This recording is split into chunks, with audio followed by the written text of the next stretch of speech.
It's like a nightmare, isn't it? Just keeps getting worse and worse. That line was spoken by Grady Seasons to Vincent, aka Tom Cruise, in The Color of Money, referring to the fact that Grady was smoking him in a game of 9-ball and badly. And I think it definitely applies to the release of the new SimCity game. I'm generally not a PC gamer. I don't like having to spend $1,000 every year to keep my shitty computer upgraded well enough to have 14-year-old shitheads tell me I suck at first-person shooters and real-time strategy games. But I used to be a big fan of SimCity, so I did consider getting this new one. And I'm glad I didn't. I'm sure by now you've heard about the original server issues. People couldn't log into the game, which inexplicably has to be played online. EA is denying that this is because of DRM control, and they're claiming it would have been way more work for them to make it offline, because, you know, every other fucking company has only managed to make it work for 40 fucking years of gaming. But it's clearly an anti-piracy measure and nothing more. They could have made it work as a single-player offline game if they wanted. But they forced people to log into the game, and guess what? Just like with the Diablo 3 launch, the bulk of gamers were left sitting there holding their dicks staring at a server status screen, telling them that all the servers were too busy. Of course, Blizzard fixed their shit in a day. EA's shit took 2 weeks to fix. And you know what EA blamed this on? Not the fact that they didn't have enough fucking servers, because that would be too obvious. They blamed it on the gamers. This is a direct fucking quote from senior producer Kip Katsaronis, or whatever the fuck his name is. What we saw was that players were having such a good time, they didn't want to leave the game, which kept our servers packed and made it difficult for new players to join. First of all, Kip, Tina's hungry, stop eating all the chips and go feed her some ham. Second, it didn't make it difficult, it made it impossible. That's like saying bowel cancer makes it difficult to have a decent, pain-free shit. And third, blaming the consumer. Holy shit, that takes balls.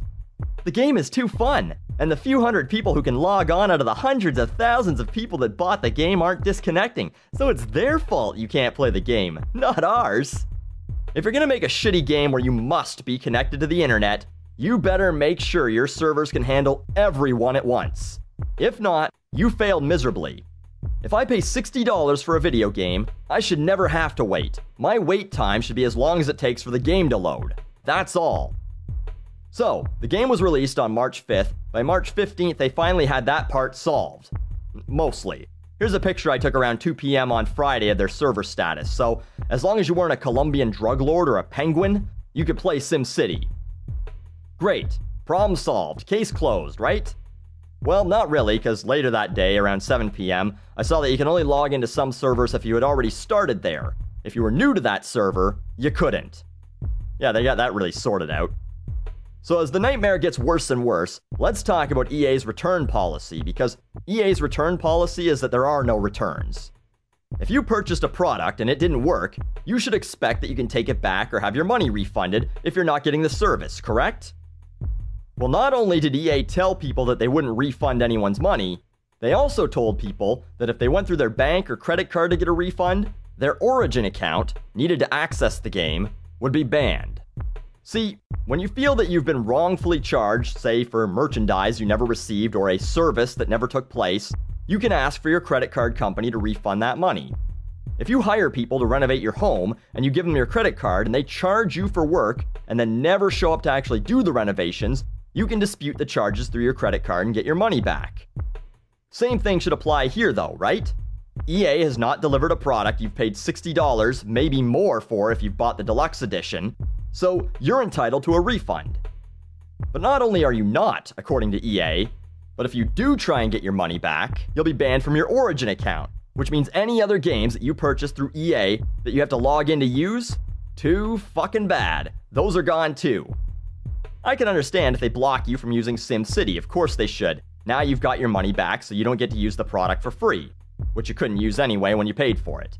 But to ban you from using other things you purchased, that'd be like getting a refund for your iPhone because it broke, and Apple disables your iPad and your iMac.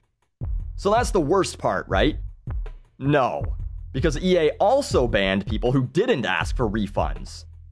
From a post on Reddit, a user says that he purchased the game on Amazon, decided to stick it out until the servers were back up and running, then found himself unable to log in because EA banned a bunch of keys that were purchased from Amazon. It's followed by several posts of people confirming they had the same problem. The post said that Amazon has made EA aware of the issue, and EA is working on fixing it, and it should be fixed in the next day or so. But what the fuck, EA? So there are people who purchased this game nearly 2 weeks ago, for some fucking reason were patient enough to stick it out through all the problems, and you fuck them over too. Shit, I didn't even buy this game, and I'm gonna do my best never to purchase a game from EA again. But so here's the thing. All of this shit, it's all to prevent piracy, all to prevent losing money. Whether EA wants to admit it or not, which they don't according to an article where they claim that an offline mode didn't fit their vision, the game is online so that people are forced to log in with a valid key. So how much did they save? How much did they make? That's what I'd like to know, because after all the money they spent upgrading their servers because they were too fucking stupid to think maybe everyone who purchased the game might actually want to play it, and after all the refunds, did they really make a lot more money by preventing piracy?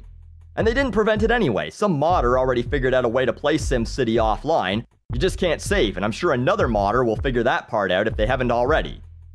Good work, EA. You fucked over a large number of people who did want to give you their hard-earned money, while cutting back on piracy by roughly 0%.